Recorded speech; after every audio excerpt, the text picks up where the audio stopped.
Hey, howdy.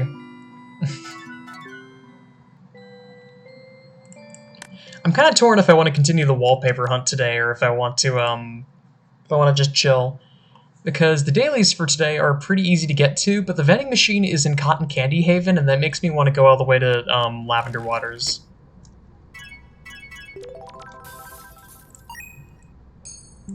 Hang on.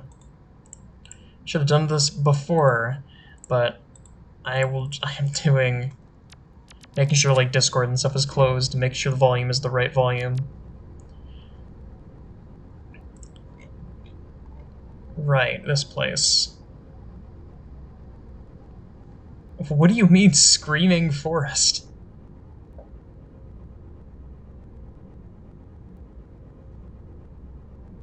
What in the...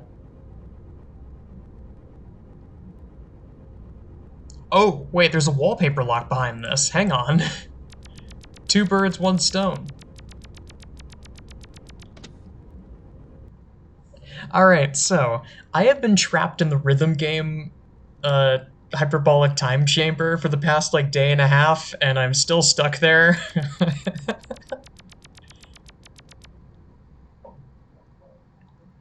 Like, ever since Rhythm Studio came out, it was just a cascade. It was a cascade effect. That I played through the stuff in Rhythm Studio. I loved it. I screwed around in the editor a little bit. I loved it. I watched Greyford's video where he played through it, and it was very entertaining.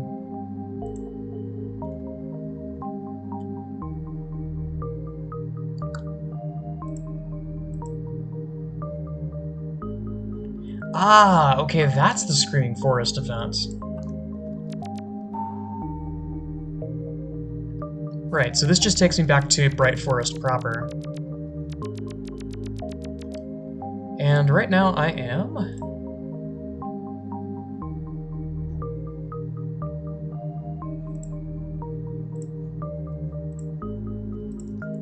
right here. So I go up, around, and down, I think? I don't know where you enter this. But I've fallen down the rhythm game rabbit hole once again. Like, I already... Oh no. I think I triggered it immediately. This scares... This concerns me.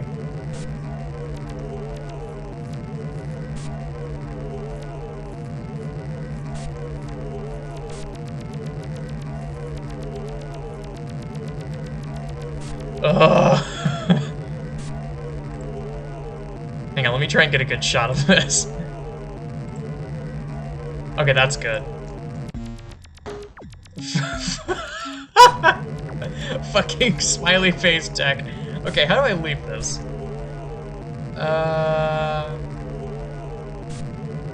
Go back to Solstice Forest or find the cube that leads to the Rainbow Ruins.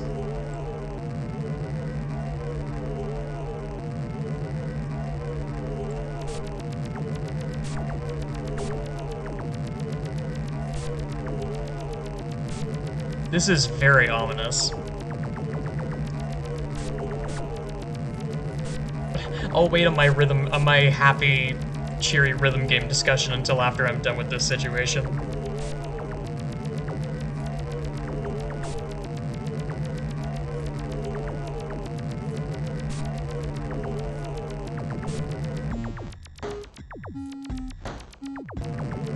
I love that it just has a random chance to replace the music.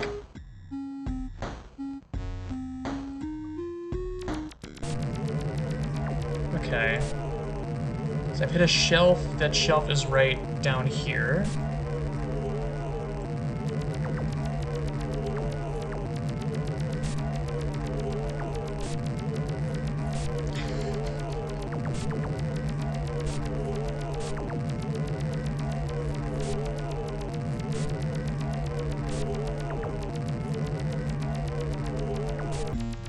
I'm free! Okay, that should have unlocked that wallpaper.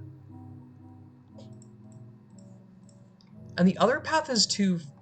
I've never seen this place in my life. This must be new. Floating tiled islands from Party Playground. From Lonely Home, from Sewer Hub, from Server Hub. Very weird. I haven't been to Server Hub in ages, so I guess this... I don't think anything's been added to Server Hub proper, but it looks like stuff got added to Lonely Home. Anyway, my super happy rhythm game discussion. So, I watched Grapefruit play, and one of the songs, he just got like a big care package full of songs that were made by members of the community and moderators and what have you. And he was just like playing through them and talking, and all the remixes were either really silly in a very fun way, or they were genuinely fantastic custom remixes. And one of the good ones that wasn't just like a goofy remix was for one of the songs from the soundtrack for Unbeatable. Now, as luck would have it, I've actually heard of Unbeatable before.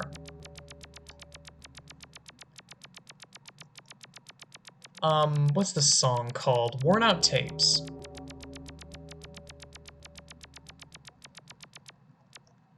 Is probably the most well-known song from that game, and that's because it's in Rhythm Doctor.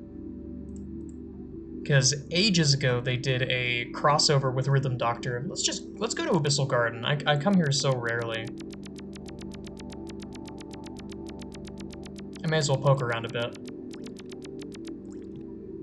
It's so hard to tell where I am. The foreground and the background blend together.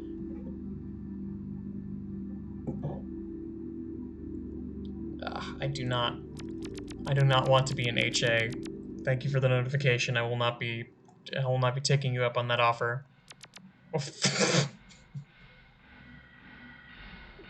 What does this mean? What did they mean by this? Can I penguin? Oh my god, I can.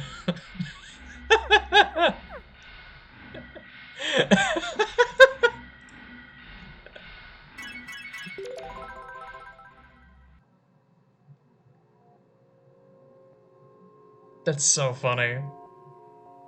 Ooh.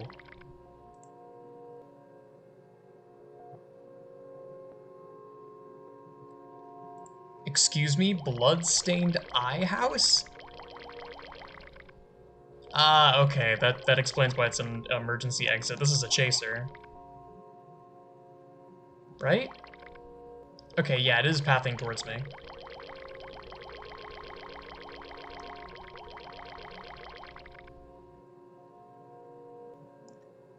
The Umaniki exclusive. A little path down here that I can pass through.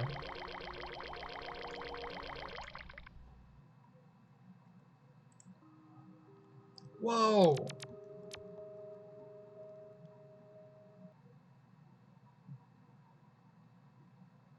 Huh?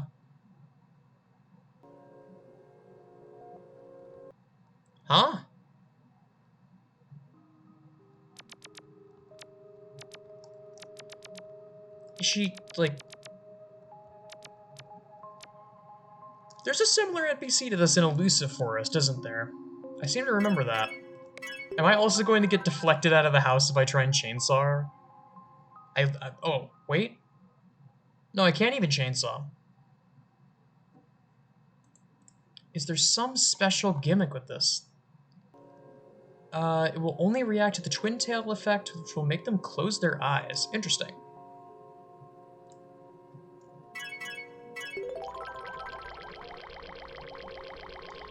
But I played...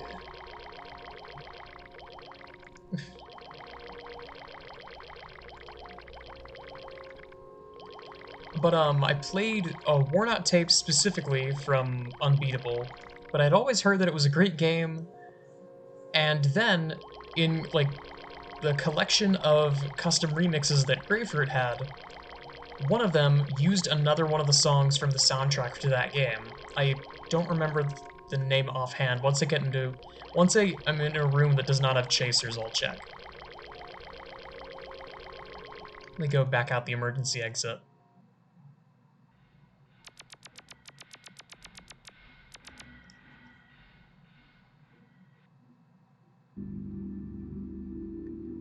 Let me check real quick, because I have the soundtrack right here. Proper Rhythm, that's the name of it.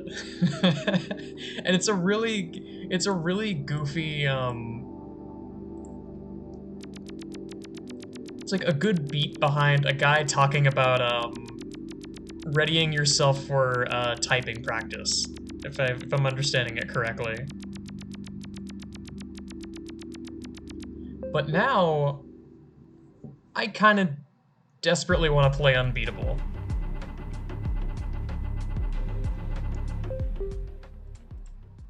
Especially after I looked up stuff about the game. Oh, Jesus. Hi. Okay, I think it's the other path. Yeah, it is this path. Right? Okay, good.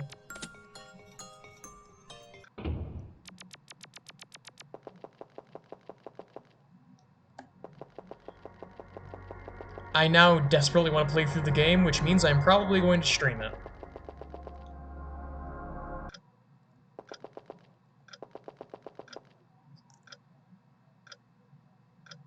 So what was the... It was Floating Tiled Island. Floating Tiled Islands.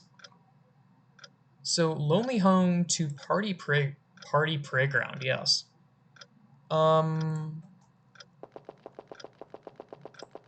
Okay, so I need to go back to the entrance. The gray door. I see. Snakes and ladders?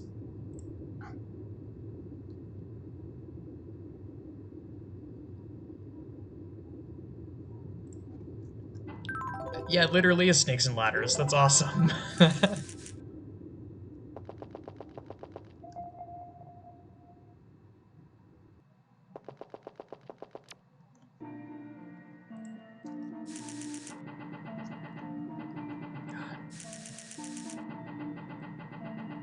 Kong's work is spectacular.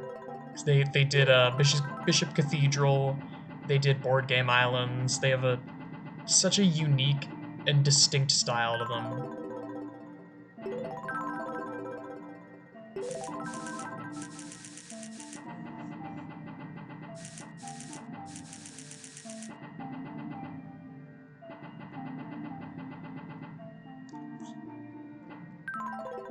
What is that?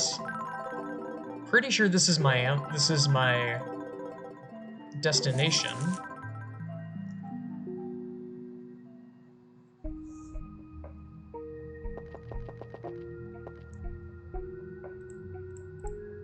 So, what connects off of here? Blue Sanctuary, Flesh Paths World, and Intestines Maze. Very interesting.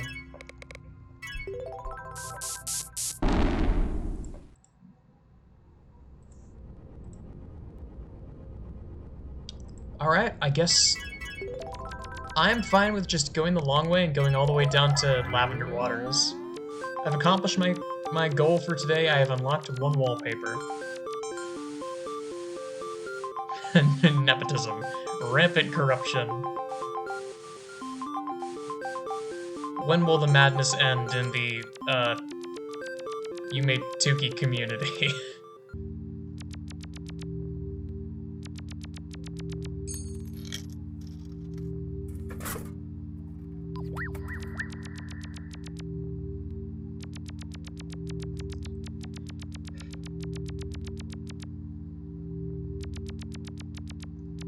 But I realize I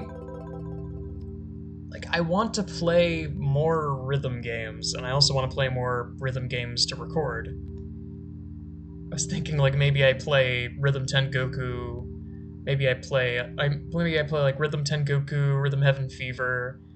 Probably not Mega Mix or DS because I don't really have the means to do either of those comfortably. Like, obviously I could emulate DS or Megamix, but I don't really have the motivation to play Megamix, and DS would, I feel like it would be a nightmare. Because, yeah, mouse controls with lag. I'm sure that will go splendidly. I see no way that goes wrong. Because the way Greyfruit did it when he played it was he had a drawing tablet. I don't have a drawing tablet.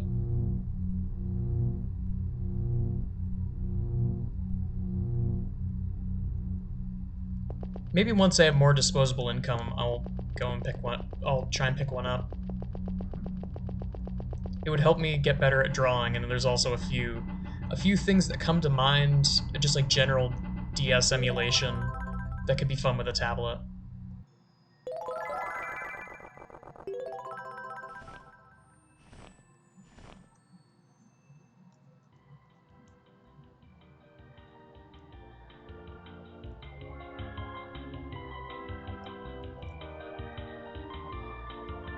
Because there's the DS games, and there is a lesser known game by Andy Land called Olive's Art Adventure that I've always kind of wanted to pick up and try, but supposedly, according to the game itself, it's apparently better.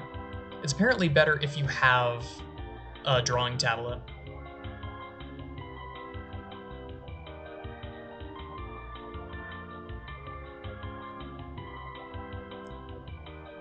But I want to play some of the Rhythm Heaven games.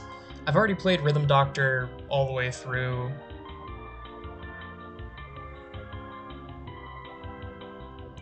I want to do Unbeatable. Muse Dash is kind of a weird case because I don't know.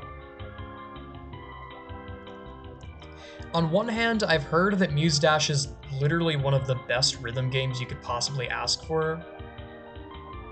Just not for market price. The trouble is that it is $2 at base, and like $90 if you factor in all the DLC. And there's also the problem that it is a it's very horny. It's horny on main, and it's not ashamed of it. And there's nothing inherently wrong with that, but after a certain point it just makes me uncomfortable. Like straight up. Like I'm fine with horny in moderation, but like it reaches a point where it's not necessary, and it also reaches a point where it's no longer even comfortable.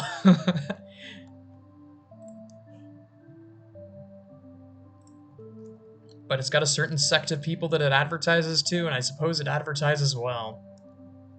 Oh, a bunch of people.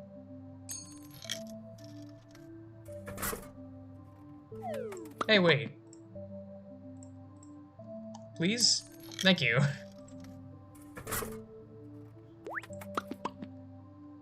Interesting.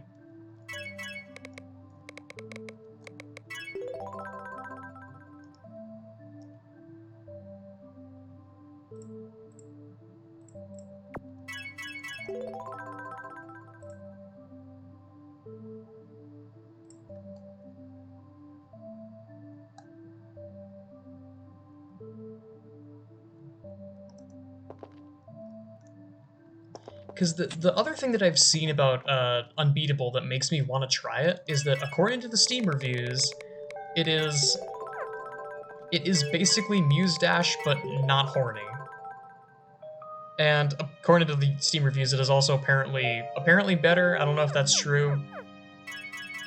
And it's also free. Which again, sketched me out at first, but fun fact about games on Steam, you can actually tell whether or not a game has tons of microtransactions on it. Because if the game has tons of if the game is free to play but has microtransactions, it'll read as free to play. If it's just completely free, it'll just say free. Actually, I didn't notice that before, but helps to sniff out some of the less desirable games. Because, like, look, I get it. Developers gotta eat. Like, I'm under no presumption that I can just get shit for free. But I also feel like I'm going crazy when I see stuff like that, and I just think, like, dude, I would pay $20 for this if it meant that there was no DLC at all. If it was just at face value, this is what you get. Hell, I'd pay $60. If a game packed with DLC was just, you get the game and all of the content. If the game was good enough, like, absolutely I would pay $60 for it.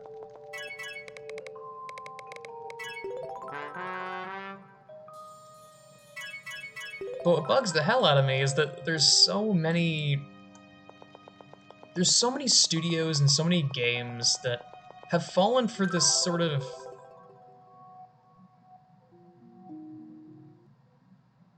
Pardon me. They've fallen for this trap of infinite growth that DLC seems to solve. And this is the problem that video game developers have been trying to get a handle on for a really, really, really long time. Basically ever since arcade games stopped being in vogue. Of, okay, we have this game, we're selling it for X price, how do we make it make more money?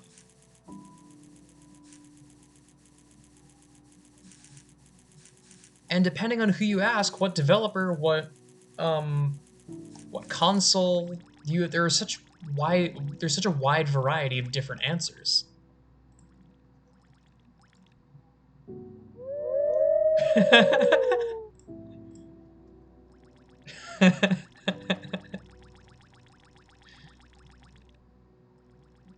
Oh shit! It's the lovebirds.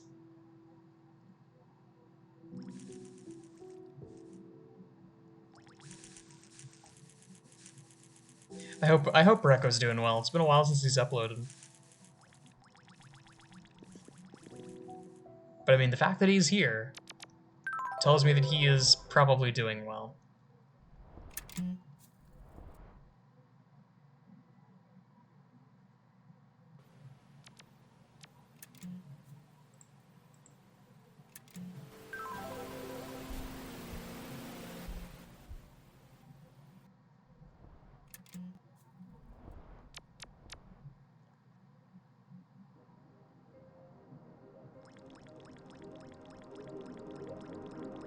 Like I was saying, there's nothing wrong with being horny, it's just that I would probably prefer Unbeatable because it is less horny.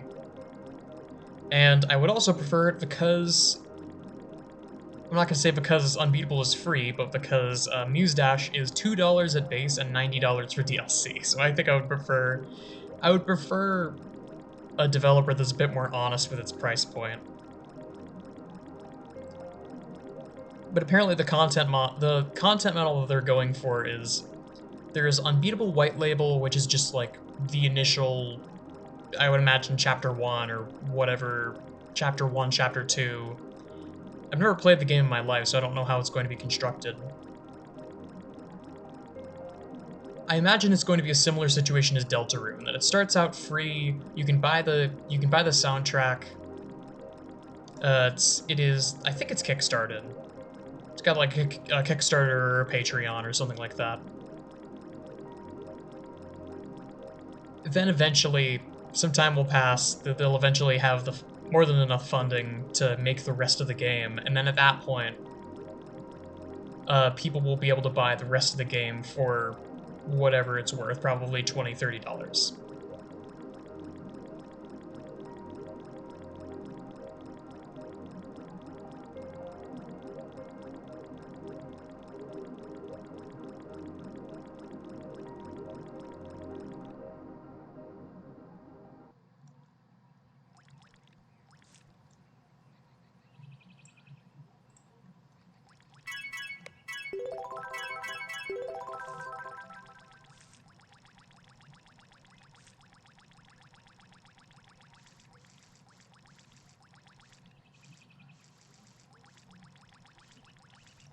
But But I find it kind of funny that even now, all of the developers that practice those sort of questionable practices are moving away from the cheap with DLC model and moving towards the expensive with Battle Pass model.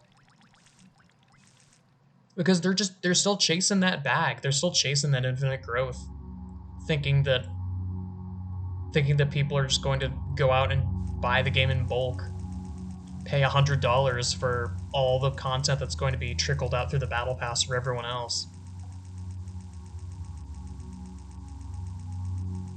Like I noticed that Payday 3 had this model, Street Fighter 6 had this model. I guess I can't say has. And it's irritating. It's irritating to me because I like games that tell you exactly what they're going to have at face value. If there's a game that has like half a game's worth of content and then promises a game and a half's worth of content in 3 years, I'm probably just not going to play it. Nothing against the developers, but I just, you know, I don't quite like being lied to when it comes to content, and it is really easy to lie to your fan base about content if you're trickling out content over time. Because you can make whatever crazy promises you want at the start, and people will buy into it, and then later down the line you can just say like, oh, we bit off more than we could chew, we had unrealistic expectations for our game, we're going to be scaling it down.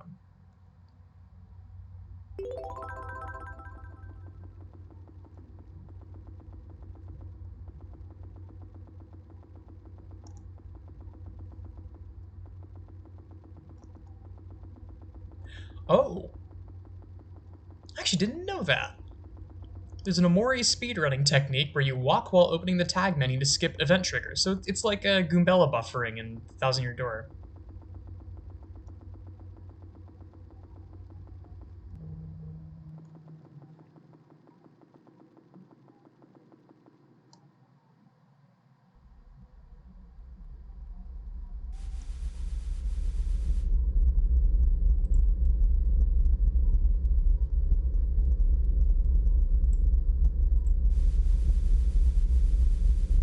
I also kind of want to play Thousand Year Door at some point.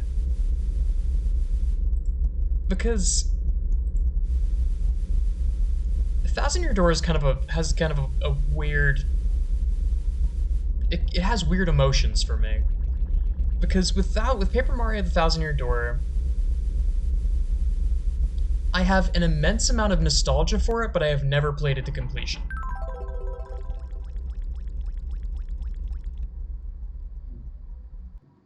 And that's because I never actually owned the game. Like, all the content that I've seen is just people playing through it on YouTube. Whether it's a full Let's Play that I didn't get all the way through, or whether it's stuff like Strider 7X and Strider 7X slash Malio slash Solidified Gaming speedrunning techniques for Thousand Year Door.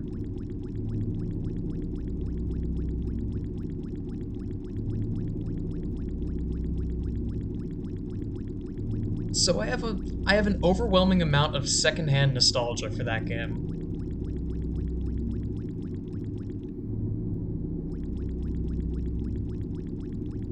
So I feel like it would be fun to play through it. Just to, just to see. To get my own experience out of it.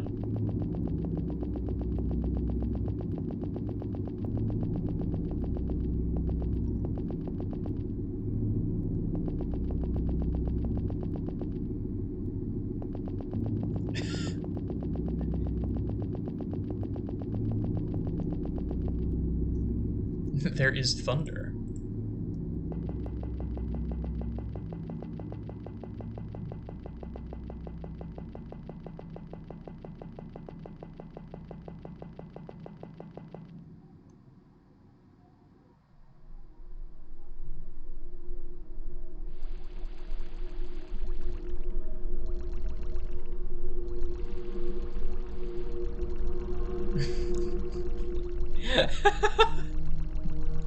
In Wacky Worms, because I got worms. Fire, fire, fire. Again, the random side conversations that I see in the chat just fill me with joy.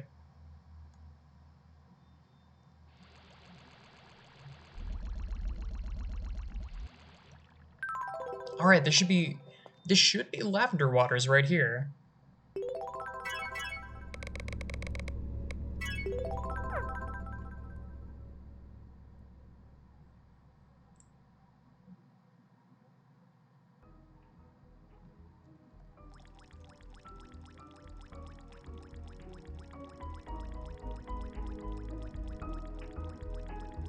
Man. Lavender Waters, my beloved.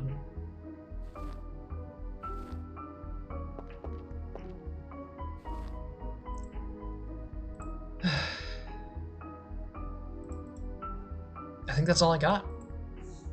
This was a fun day. It was productive. I got to blab. I got a wallpaper unlocked. Good day. That's all I got for now. Thanks so much for watching.